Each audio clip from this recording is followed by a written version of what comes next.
Meus queridos amigos, eu chamo a sua atenção para esta passagem da Palavra de Deus que se encontra no livro de Atos dos Apóstolos, no capítulo de número 2. Gostaria de ler apenas este versículo de número 37. E ouvindo eles isto, compungiram-se em seu coração e perguntaram a Pedro e aos demais apóstolos: que faremos, homens irmãos? A pergunta de vida eterna, esse é o título da nossa mensagem nesta noite. Está aqui diante de nós é a resposta desta multidão ao apelo de Pedro pregando o Evangelho. Que faremos, homens e irmãos? A pergunta de vida eterna. Meus queridos amigos, são corações que foram quebrantados e corações que foram restaurados pela graça de Deus. Como canta o hino de John Newton, a mesma graça que levou o coração desses homens a temer, também livrou seu coração do temor da morte. Assim está aqui diante de nós uma pergunta de vida eterna. Eu gostaria de falar nesta noite sobre a maneira como o Espírito Santo opera para a conversão de uma alma. Nós sabemos, conforme a Bíblia nos ensina, que a salvação de uma pessoa é uma obra sobrenatural. É algo que vem do alto, é uma manifestação do poder, da ação do Espírito Santo em uma vida. Não é deste mundo, mas é neste mundo.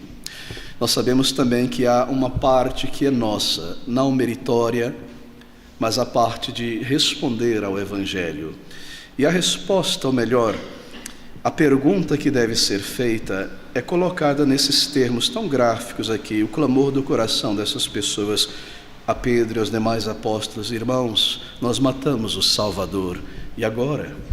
Que faremos? Pergunta de vida eterna. Bem, o poder de Deus se manifesta de muitas formas, nós sabemos disso. Na criação, trazer à existência um mega universo como esse, do nada, pela palavra do seu poder. Ela se manifesta em coisas sensíveis como o nascimento de uma nova vida. Há o seu poder também registrado na história em tantos eventos, mas não há nada comparado ao poder de Deus na esfera espiritual, isto é, na conversão de uma alma. É tão glorioso, é magnífico, e nós vemos isso acontecer aqui. A situação, ela toma um rumo tão diferente do início.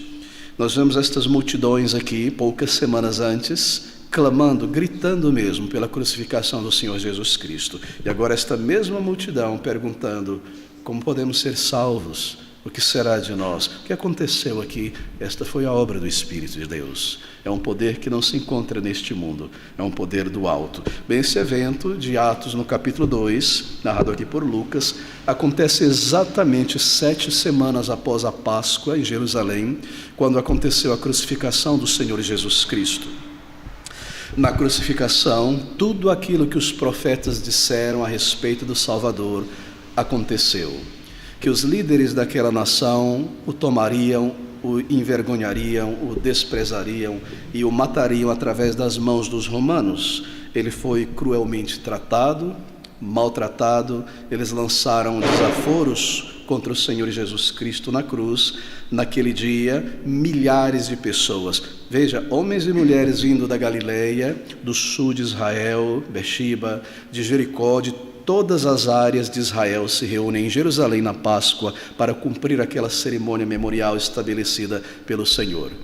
Estas pessoas que estão ali são as mesmas pessoas, em sua maioria, que ouviram o Senhor Jesus pregar na Galileia, em Jericó e em tantas áreas. Eles viram o poder de Cristo, eles foram alimentados pelo Salvador. Muitos deles estavam ali porque Cristo os curou, de outra maneira não estariam ali. Tantas famílias receberam o benefício da graça de Cristo pela cura de seus familiares. Eles viram o Salvador, eles receberam do Salvador, mas aqui eles estão clamando pela crucificação de Cristo. Por quê? Bem, porque eles foram insuflados pelos líderes de Israel, os rabinos, os escribas, os sacerdotes e os fariseus, que detestavam o Senhor Jesus Cristo. Porque o Senhor Jesus Cristo pregava salvação pela graça, pelo favor de Deus. Mas a crença daqueles homens e o ensino é que uma pessoa, já era salvo pelo critério, pelo bem de ter nascido judeu, um descendente de Abraão.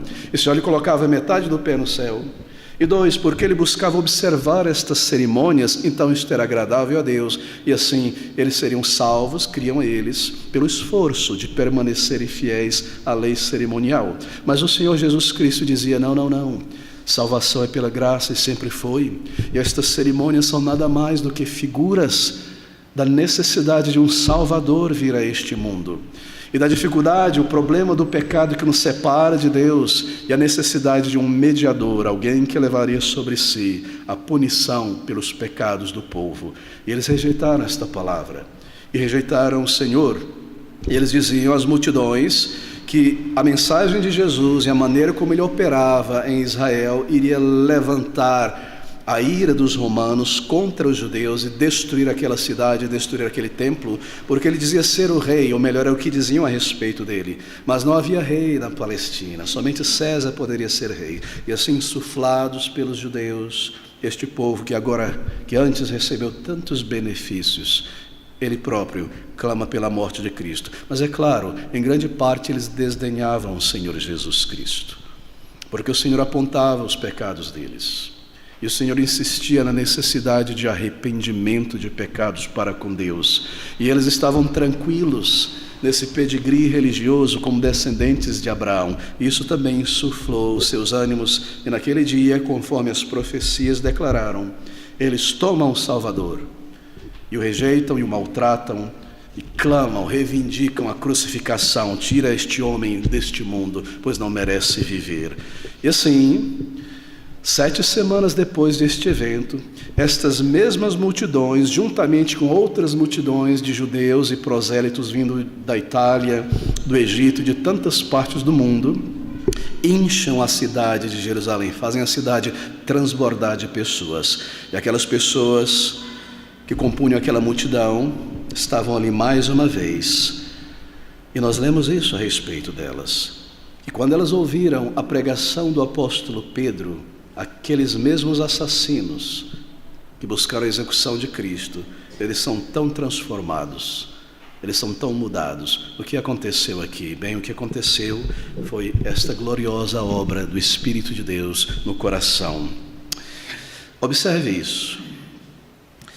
Ali estão os discípulos, conforme o Senhor os comandou, que esperassem em Jerusalém até a vinda do Espírito Santo. Eles estavam reunidos naquele lugar, não somente os 11, mas também outros discípulos. E nós lemos que, segundo a promessa de Cristo e dos profetas, cumpre-se o que Joel e outros profetas disseram, que o Espírito do Senhor seria simbolicamente derramado sobre eles, e ali eles pregariam o Evangelho para todas as nações. Isto é iniciado aqui simbolicamente, quando eles recebem estes dons de idiomas, línguas estrangeiras, para pregar àquelas nações que estavam em Jerusalém, medos, persas, gregos, romanos, etíopes, falando na língua deles e pregando o Evangelho. E o que significa é que aquela igreja que era inteiramente judaica, composta, sobretudo, 99% somente de judeus, crentes do Antigo Testamento, a bandeira da igreja unicamente judaica desce do mastro, e a bandeira da igreja internacional, judaica, gentia, sobe ao mastro. Milhares, são convertidos e salvos naquele dia, e o Evangelho eles levam para as suas nações. Assim é um elemento simbólico, mas o que se destaca aqui é a manifestação do poder do Espírito. Sem isso não haveria conversão. Mas nós perguntamos, por que isso não aconteceu antes? Por que aquelas pessoas não foram compungidas no seu coração quando elas viram Cristo naquela cruz? Por que o coração delas não se derreteu e vergonha entrou na alma e elas foram compungidas por terem realizado tamanho ato criminoso de lançar fora o seu próprio Messias? Bem, a razão é que Cristo ainda não tinha sido crucificado e não tinha cumprido o que era necessário para a salvação de pecadores. E a razão também é que o Espírito de Deus ainda não havia descido desta forma com poder para a evangelização das nações. Bem, nós lemos aqui no versículo de número 36 que Pedro estava pregando. Eles ouvem a palavra de Deus. Pedro diz como Cristo foi elevado por Deus como Messias, como os líderes traíram, rejeitaram, crucificaram. Então, no versículo 36, saiba, pois, com certeza toda a casa de Israel, que a esse Jesus a quem vós crucificastes, Deus o fez Senhor e Cristo. Você percebe? Então isso acontece. E ouvindo eles isto que, saiba, pois, com certeza a casa de Israel, que a esse Jesus a quem vós crucificaste, Deus fez Senhor e Cristo. Ouvindo isto, compungiram-se em seu coração e perguntaram a Pedro e aos demais apóstolos: que faremos, homens e irmãos? Bem, aqui está, meus queridos amigos. Eles foram compungidos em seu coração. O termo no grego é apunhalado, como uma faca. É um termo militar, e a ilustração pode ser vista da seguinte maneira: ali está um soldado, um guerreiro na frente de combate pelo seu exército, muito confiante em suas habilidades, em suas armas, e de repente, do ar, do nada, uma lança o atravessa e o derruba no chão morto. Essa é a ideia. E foram compungidos, atravessados, perscrutados em seu coração. Pedro prega, aquele mesmo Pedro, vacilante de semanas atrás, agora cheio do Espírito de Deus, se levanta com os demais e prega ousadamente a respeito de Cristo Jesus. Mas não é a pregação apenas de Pedro, não é a ousadia de Pedro, é uma obra do Espírito Santo através daquela mensagem proclamada. Eles foram compungidos em seus corações. Bem, eu gostaria de falar um pouco sobre esta exata experiência do Espírito na alma, que perscruta, que atravessa, que compunge a alma, porque isso caracteriza, creio eu, o elemento mais dramático na conversão de uma pessoa. Você sabe que conversão envolve arrependimento. E na palavra de Deus nós temos dois termos que são traduzidos aqui como arrependimento. O termo é arrependimento, que envolve sentimentos de vergonha, mas há um outro termo que também representa arrependimento, que é o termo conversão. Estes dois termos juntos, eles se unem para caracterizar o que de fato é arrependimento. Envolve este elemento subjetivo da vergonha, do despertar, da tristeza, e envolve uma ação de converter-se do mau caminho em direção ao Senhor. E este elemento dramático, subjetivo, é descrito aqui. E eles, ouvindo isto, compungiram-se em seu coração. 3.000 pessoas convertidas ali naquele dia. 3.000 almas derrubadas, quebrantadas de seu orgulho, atravessadas por uma convicção na consciência do erro. O nosso Messias, esperado por milênios, chegou, e o que nós fizemos? Nós o lançamos fora, nós o matamos, nós não o recebemos, nós não o conhecemos. Bem, o que aconteceu com esses homens e mulheres? Poucas semanas gritando vergonhas contra o Senhor Jesus, desaforos, cuspindo, rejeitando, praguejando ele na cruz, e agora, pouco tempo depois, traspassados no coração. Queridos, o que aconteceu com eles é o que nós chamamos de conversão. Compungidos na alma, foram convertidos. E assim que uma pessoa é convertida, e sempre será, desde o início e até o final, isso deve acontecer. É invisível aos olhos humanos, é uma obra do Espírito, mas ele age dessa maneira. Se uma pessoa realmente nasceu de novo, se um homem ou uma mulher é realmente um crente em Jesus Cristo convertido, é porque um dia ele e ela foi compungido fortemente em sua alma, como acontece aqui. Bem, talvez antes disso acontecer, este jovem, esta senhora, esta pessoa, era uma pessoa muito orgulhosa, autossuficiente, sentia-se capaz de conduzir a sua vida por este mundo, talvez um descrente em Jesus Cristo, em sua palavra, talvez alguém que desdenhava a Deus, desdenhava a palavra de Deus e não tinha qualquer interesse. Mas quando aconteceu a conversão desta pessoa, o início dela foi este choque na alma. É como uma colisão. É difícil explicar isso. Talvez nós podemos ilustrar este sentimento. Eu estou lidando com o elemento dramático, a conversão, o arrependimento, perdão. É um senso de realismo espiritual que cai sobre a pessoa de repente. E ali está esta pessoa, descrente, e de repente compungida na mente e no coração, não fisicamente, é claro, na consciência, e ela desperta. Talvez a seguinte ilustração caiba. Essa pessoa está indo viajar para um outro país, para uma conferência onde será um palestrante, ou precisa participar para a empresa de modo a receber um cargo melhor na firma, e lá vai ela tranquila dentro do seu Uber em direção ao aeroporto internacional, terminal 3 ou 4, e tudo está tranquilo, a mala está no carro, a passagem está ali, e a poucos minutos de distância do aeroporto, tendo percorrido um trajeto de 1h30, ele se recorda que esqueceu de pegar o passaporte. Você percebe o sentimento que cai na pessoa? Ele fica branco, transparente, a pressão se altera e começa a pensar e entender, realidade caiu, eu não vou viajar, não irá acontecer, eu estava seguro, tranquilo, planejando, indo tranquilo a minha vida, de repente a realidade cai sobre mim, eu não trouxe o passaporte, eu vou perder o avião, eles irão e eu ficarei.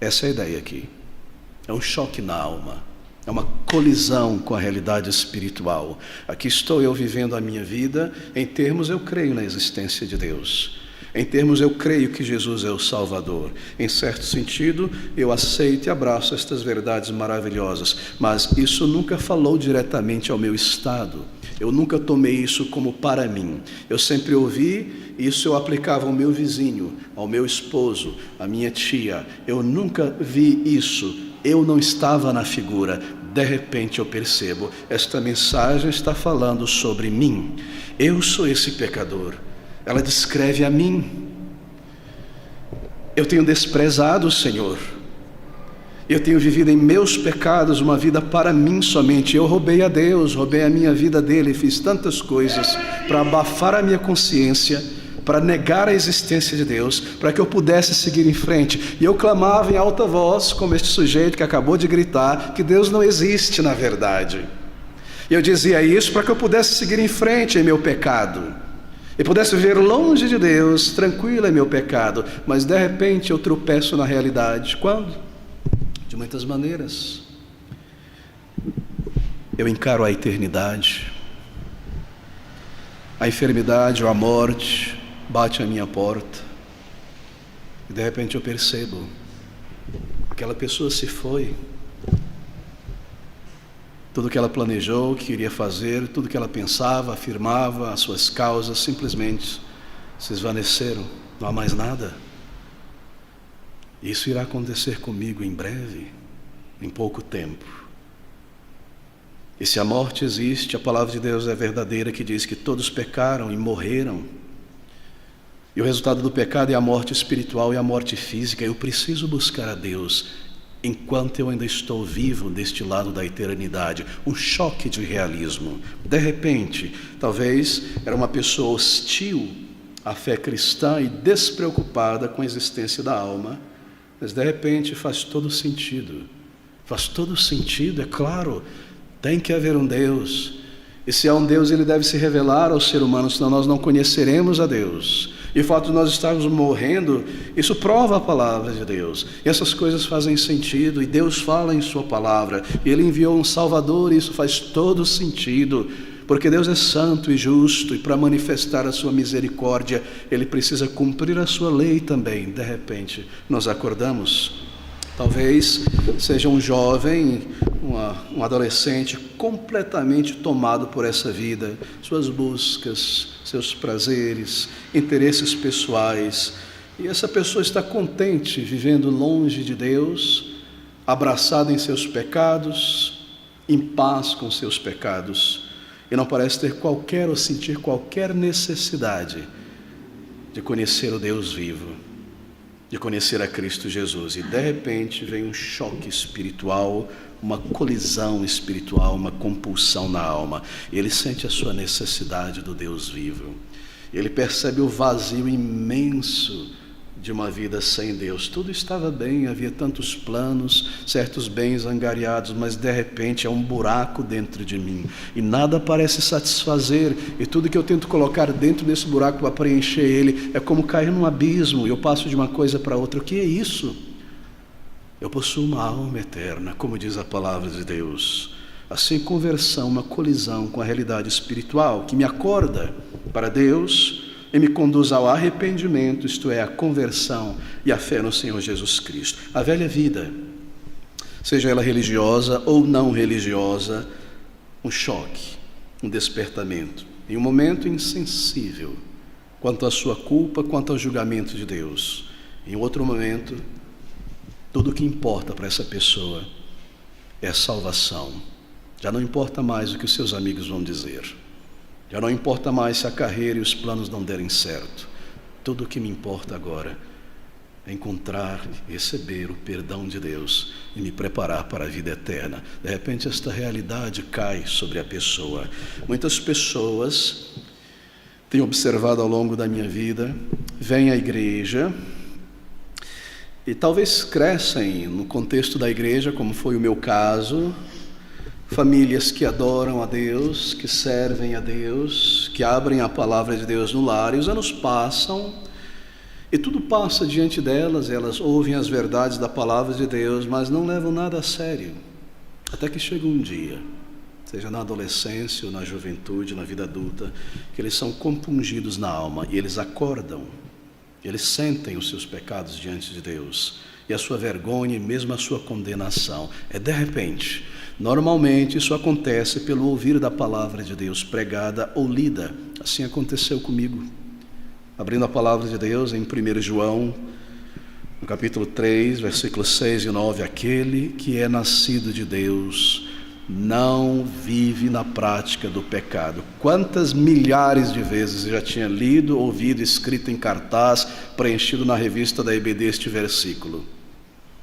De repente, como uma pedrada na cabeça, eu vivo na prática dos pecados. Eu pratico o pecado em meu pensamento intensamente, e em meu coração, e na escola, e na rua, e em casa, em todo lugar. O que eu tenho feito hoje em meus pecados, eu fiz 1 ano atrás, 2 anos, 3 anos, eu sempre pratiquei estas coisas. Eu vivo, sou eu que está sendo descrito, e daquele momento em diante não houve mais paz em meu coração. É como se o chão se abrisse, as chamas do inferno começassem a reluzir diante de mim. Eu percebi a minha condenação, mas ali foi o início, ali foi o primeiro choque espiritual. Lendo a palavra de Deus, Paulo em Romanos 8, o Espírito de Deus testifica com o nosso espírito que somos filhos de Deus. E de repente, olhando para dentro de mim, eu disse, eu não tenho essa certeza, eu nunca tive. E eu nunca parei para considerar isso. Eu li estes versículos e achava eles belos e maravilhosos, como uma teoria muito bonita do cristianismo, mas naquele momento eu entendi, eu não sou um salvo, eu não sou um verdadeiro cristão, eu sou uma farsa no meio do povo de Deus. Eu não tive meus pecados ainda perdoados. E ali foi o início desta busca, aos 17 anos de idade, até encontrar um lugar de arrependimento, pela misericórdia de Deus, quebrantado pelo peso de uma consciência culpada, clamando ao Senhor por misericórdia e salvação. Mas tudo começou ali, querido amigo. Bem, deixe-me chamar a sua atenção para este versículo de número 22. Observe o que é dito aqui. Homens israelitas, escutai estas palavras. A Jesus Nazareno, homem aprovado por Deus entre vós com maravilhas, prodígios e sinais, que Deus por ele fez no meio de vós, como vós mesmos bem sabeis. Esse sermão provavelmente foi muito mais longo do que está registrado aqui. Nós temos aqui provavelmente apenas um pequeno resumo. O que causou despertamento na alma deles? Aqui estão as notas de púlpito de Pedro, assim por dizer. O que causou este despertamento foi entenderem esta verdade aqui. A Jesus Nazareno, homem aprovado por Deus entre vós, maravilhas, prodígios, sinais de Deus por ele, no meio de vós, vós mesmos bem sabeis. Você percebe aqui? Sinais da divindade de Cristo, e eles sabiam. E agora, eles desprezaram o Salvador. E neste momento, em Jerusalém, naquele dia, de repente eles se recordam daquela manhã na Galileia, daquele final de tarde, quando cada um deles, com seus parentes, carregando coxos, paralíticos, leprosos, epiléticos, endemoniados, e ele os curou a todos. De repente a memória despertou.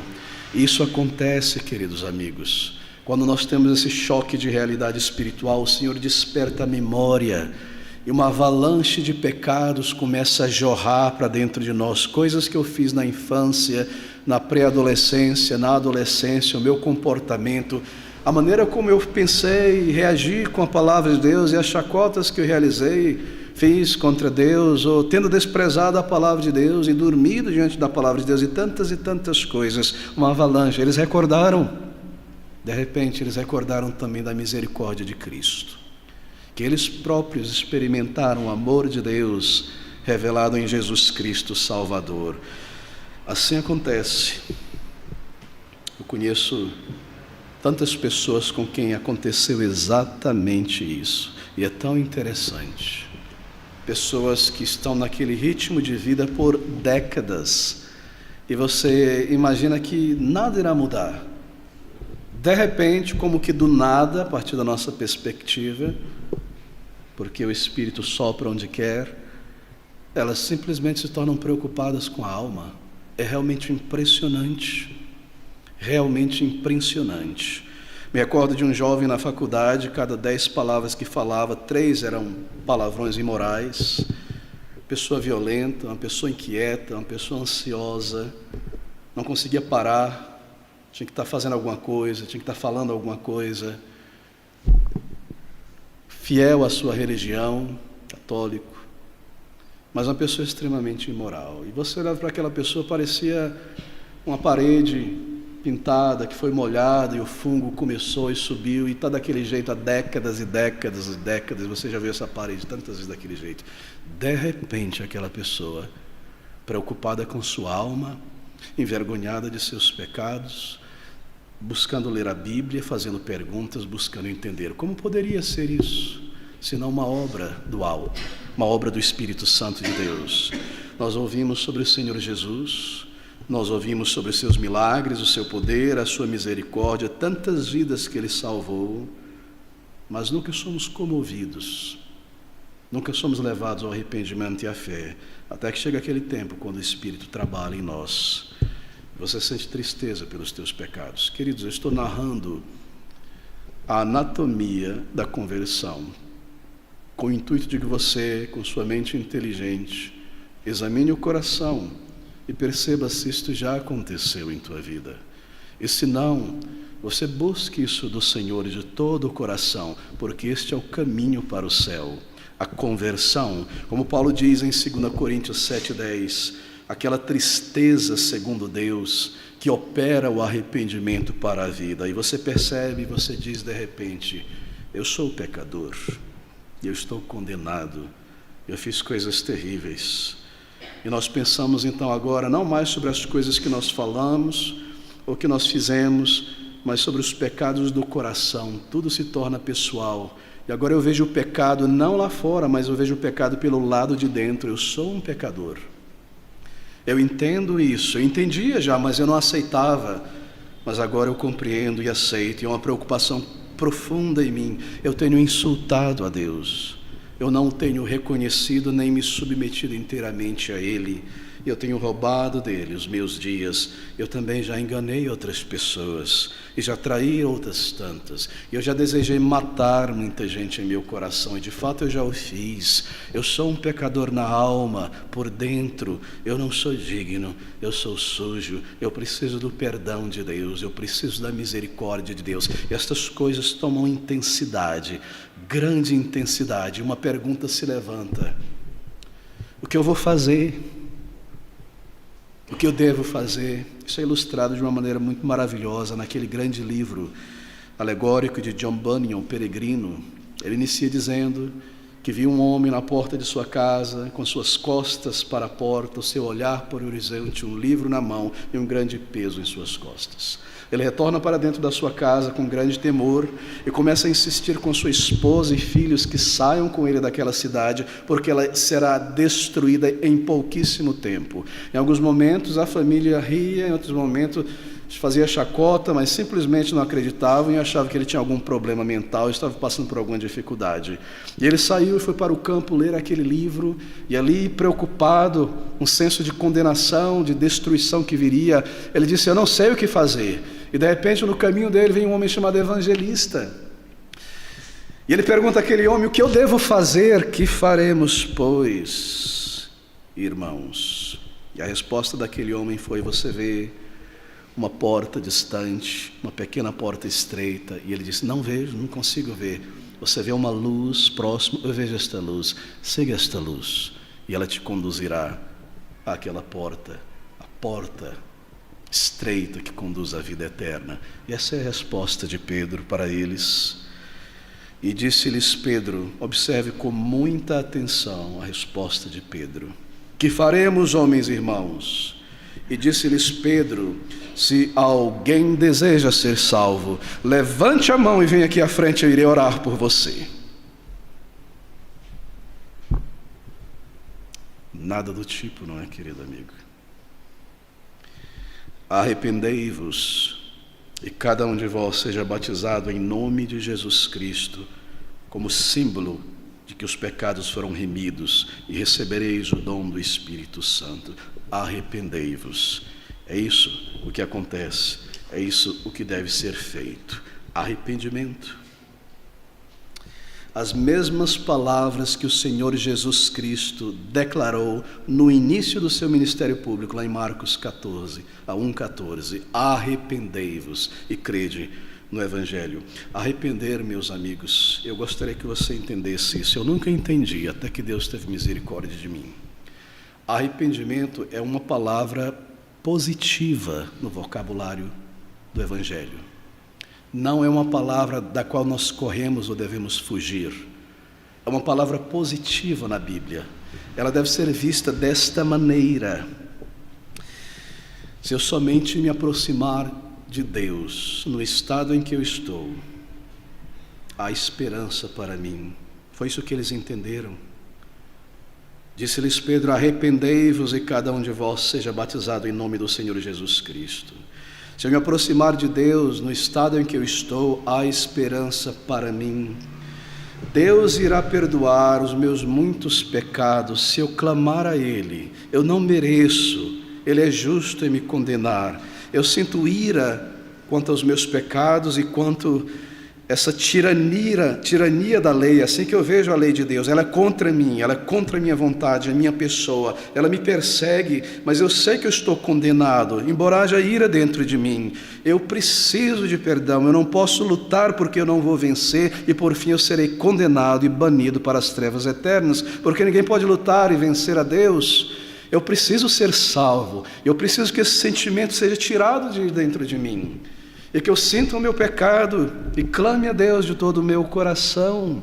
Há esperança, foi o que eles entenderam aqui. Nós matamos o Salvador, que faremos? Há esperança, ele diz. Arrependei-vos, arrependei-vos. Arrependimento, uma palavra positiva, porque ela diz que há esperança para um pecador condenado. Você se arrepende para com Deus assim. Você, de uma maneira consciente, desperta, sabendo o que está fazendo diante de Deus por causa da tua situação, você traz a Deus em palavras, claro, envelopadas com grandes sentimentos sinceros, toda a tua vergonha. Você diz tudo a Ele, exatamente tudo a Ele. E você se arrepende diante de Deus confessando isso a Ele. E na tua fraqueza você diz: Senhor, mesmo aqui eu me sinto fraco para crer, ajuda a minha fraqueza. Mas eu creio na tua palavra, eu creio na tua santidade. Eu entendo e creio que o Senhor Jesus Cristo morreu no lugar de pecadores. Eu agora reconheço que eu sou de fato um entre todos os pecadores, eu mereço a condenação. Você crê, você confessa, então você é salvo. Você é reconciliado com Deus. A fé opera desta maneira. Como se arrepender então diante de Deus, eu repito, e receber a remissão de pecados? Bem, como eu disse, não é um ato físico.